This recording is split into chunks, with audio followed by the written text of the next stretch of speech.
குழந்தைங்களுக்கு ஃபீஸ் கட்டுறதுக்காக என் ஃப்ரெண்டு கிட்ட வாங்கின பணத்தை அவ வேற ஏதோ எமர்ஜென்சின்னு திரும்ப கேக்குறா.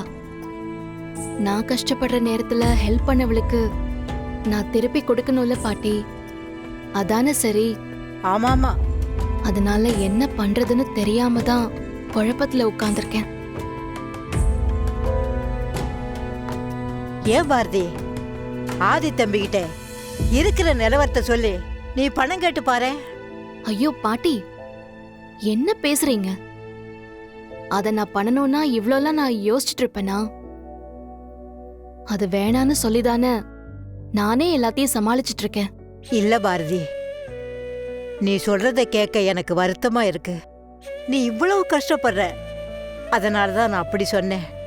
வேணா பாட்டி, எவ்வளவோ சமாளிச்சிட்டோம். கடவுள் எதுக்கும் ஒரு வழி காட்டுவார்னு நான் நம்புறேன்.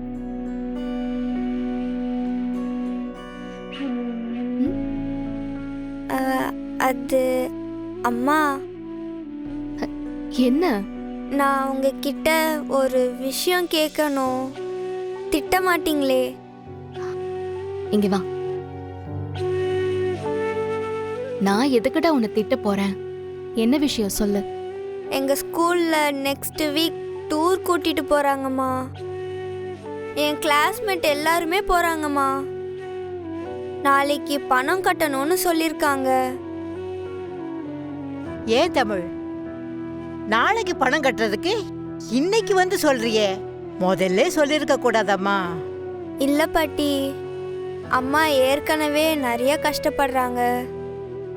அதனால டூர் போக வேணான்னு நினைச்சேன். ஆனா கூட படிக்கிற ஃப்ரெண்ட்ஸ் எல்லாரும் வர சொல்லி ரொம்ப கம்பல் பண்றாங்க.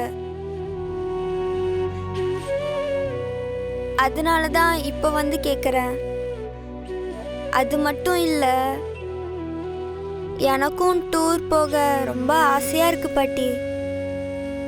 இங்க பாரு, இப்பவே பெரிய மனுஷி மாதிரி பேசக்கூடாது. உனக்கு என்ன, இப்போ உனக்கு டூர் போகணும் அவ்வளவுதானே? எவ்வளவு பணம் வேணும்? ஒருத்தருக்கு 8,000மா. எப்பவுமே இவ ஆசைப்பட்டு எதையும் கேட்டதே இல்லை. இப்ப கேட்டு நாம வேணான்னு சொன்னா அது சரியா இருக்காது. சம்பளம் வேற போடல, எப்படி சமாளிக்கிறது? தமிழ், எப்ப பணம் கட்டணும்னு சொன்ன? நாளைக்கு தான் லாஸ்ட் டேட்மா.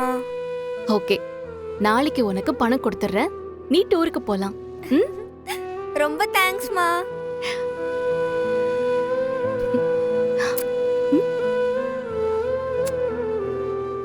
அம்மா, நான் கூட நீ வேணான்னு சொல்லிடுவேன்னு பயந்துட்டே தாம்மா வந்து கேட்டேன்.